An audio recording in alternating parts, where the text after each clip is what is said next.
বন্ধুরা, সম্পূর্ণ পর্বটি দেখতে চাইলে সাবস্ক্রাইব করুন। দেবলীনার মুখোশ অবশেষে সবার সামনে খুলে গেছে।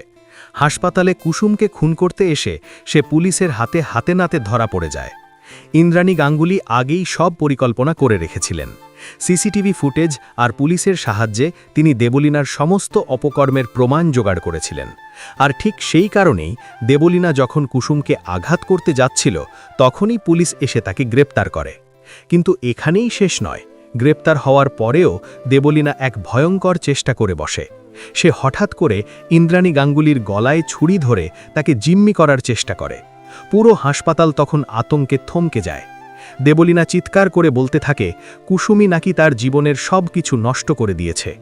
গাঙ্গুলি বাড়ির বড় বউ হওয়ার যে স্বপ্ন সে এতদিন ধরে দেখছিল, সেই স্বপ্নের পথে নাকি কুসুমই সবচেয়ে বড় বাধা।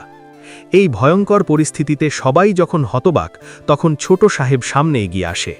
তিনি দেবলীনাকে শান্ত করার চেষ্টা করেন, কিন্তু দেবলীনা তখন একেবারেই নিয়ন্ত্রণের বাইরে। শেষ পর্যন্ত পুলিশের দ্রুত পদক্ষেপে দেবলীনাকে কাবু করা হয় এবং তাকে শক্তভাবে গ্রেপ্তার করে নিয়ে যাওয়া হয়। এদিকে এই সমস্ত ঘটনার পর কুসুম ভীষণ ভেঙে পড়ে। সে ভাবতেই পারছে না যে দেবলীনা এতটা ভয়ঙ্কর হতে পারে। তার মনে একটা প্রশ্নই ঘুরপাক খাচ্ছে, এই পরিবারে আসার পর কেন বারবার তার জীবন বিপদের মুখে পড়ছে? অন্যদিকে ইন্দ্রাণী গাঙ্গুলি এখন অনেকটাই স্বস্তি পান, কারণ অবশেষে আসল অপরাধী ধরা পড়েছে। তিনি কুসুমকে আশ্বস্ত করেন যে এখন আর কেউ তাকে আঘাত করতে পারবে না।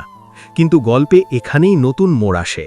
দেবলীনাকে যখন পুলিশ নিয়ে যাচ্ছে, তখন সে হঠাৎ করে এক রহস্যময় কথা বলে যায়। সে বলে, আমি একা নই, এই খেলায় আরও কেউ আছে। দেবলীনার এই কথায় সবাই আবারও চমকে ওঠে। তাহলে কি পুরো ষড়যন্ত্রের পেছনে আরও কেউ লুকিয়ে আছে? মেঘা কি সত্যিই সবকিছু জানে? আর ইন্দ্রাণী গাঙ্গুলি কি পারবেন এই রহস্যের পুরো সত্যিটা সামনে আনতে? এদিকে কুসুম ধীরে ধীরে সুস্থ হয়ে উঠছে। ছোট সাহেব সারাক্ষণ তার পাশে থাকছে। তাদের সম্পর্ক যেন আরও গভীর হয়ে উঠছে।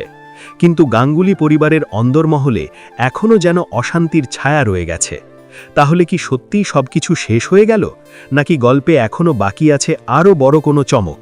আপনাদের কি মনে হয়, দেবলীনার পেছনে কি সত্যিই আরও কেউ আছে? আপনাদের মতামত অবশ্যই কমেন্ট করে জানাবেন। ভিডিওটি যদি ভালো লাগে তাহলে অবশ্যই লাইক করবেন, চ্যানেলটি সাবস্ক্রাইব করবেন এবং বন্ধুদের সঙ্গে শেয়ার করতে ভুলবেন না।